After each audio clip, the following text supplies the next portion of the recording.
knowledge that they're talking about, and the skills is the way, or this is the way how the student will use all the knowledge that they have learned in making judgment or innovation.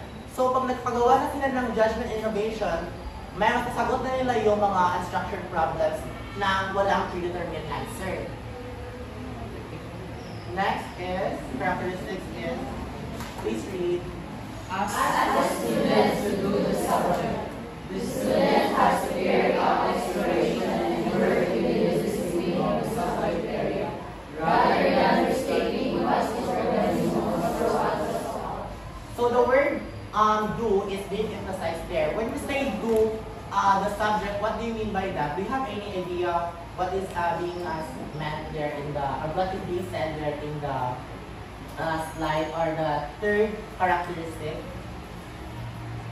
Do the subject, the student has to carry out exploration.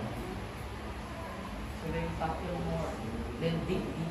I think they dig deeper to the subject area, not just, hindi lang sila mag-stick doon sa knowledge na binigay at kung ano man yung alam na. So you have to dig deeper to that. Okay, so when you say dig deeper, naka-indicate dito is do.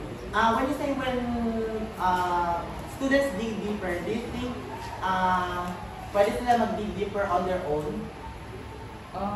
Yes naman, if they have the enough competency which would pertains to the knowledge and skills of the student they have acquired from the subject area, so they can do it, given of course they have that competence. If not naman, then that's another problem. Hindi sila maka-conduct on their own, but we can we can provide solution by means of, it's like a group na exploration.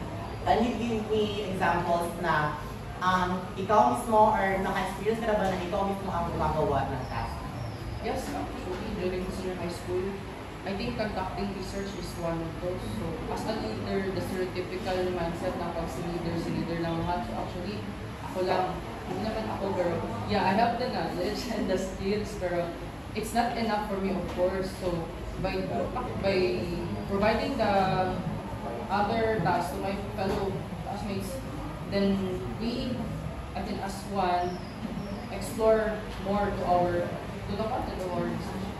Okay, thank you, Mr. Kamaya. That is actually right.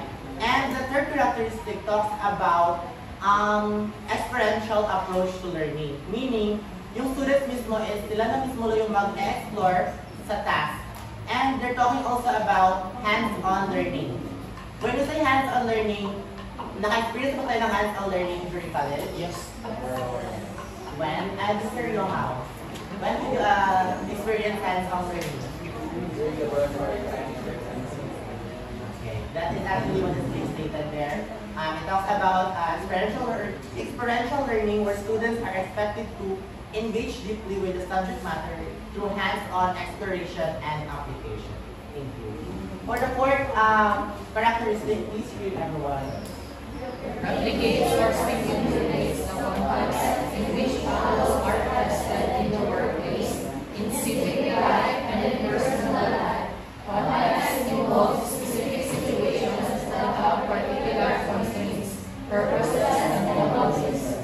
Students need to experience what is designed to do tasks in workplace and other real-life contexts. So when we say simulate, when contextualizing problems, when contextualizing examples, it should be in a way na parang ma-immerse yung mga students sa mismong workplace na yun.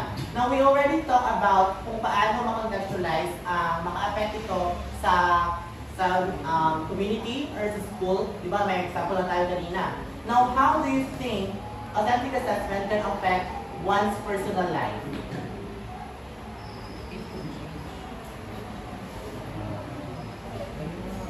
How do you think authentic assessment can affect one's personal life? Anyone? Mr. Kamaya?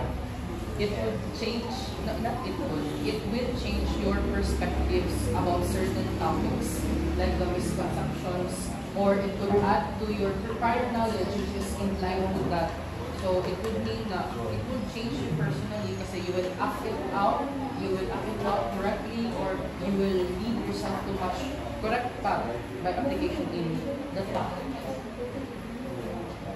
Okay, before this, di ba may na-mention kanina na it requires judgment and innovation. And actually, authentic assessment, it amplifies or enhances the decision-making of oneself or sa mga students. Now, if the personal life is, let's say for example, you're carrying problems na hindi mo share sa ibang tao or sa family or sa friends mo. Meron naman tayo din ng problems na tayo talaga ang nag-carry. Now, how can authentic assessment affect the personal life of a student? Actually, it enhances the decision-making para enhance yung decision-making ng mga students kung paano na i-solve yung mga problems na kanila pinaka-carry. That's how it can affect the personal life of a student. Fifth, the characteristic is assesses the student's ability to efficiently and effectively use a repertoire of knowledge and skill to negotiate a complex task. Students should be required to integrate all knowledge and skills needed rather than to demonstrate competence of isolated knowledge and skills. This slide talks about the ability to apply broad integrated set of knowledge and skills to solve complex real-world tasks. This means they need to pull from everything they have learned. Kagaya sinabi ko kanina, this talks about yung pag-gather ng lahat ng kanilang na-learn knowledge from the topics that the teacher have discussed and then combining it and using it in a holistical way. And alongside with that, they will use critical thinking skills, collaboration, and technical skills. Last characteristic is allows appropriate opportunities to rehearse, practice, consult resources, and get feedback on the refined performance and product, rather than rely on secret tests as an audit of performance. So to cut it short, this characteristic of authentic assessment, it talks about when giving complex tasks to your students, we should give them time to prepare and to rehearse.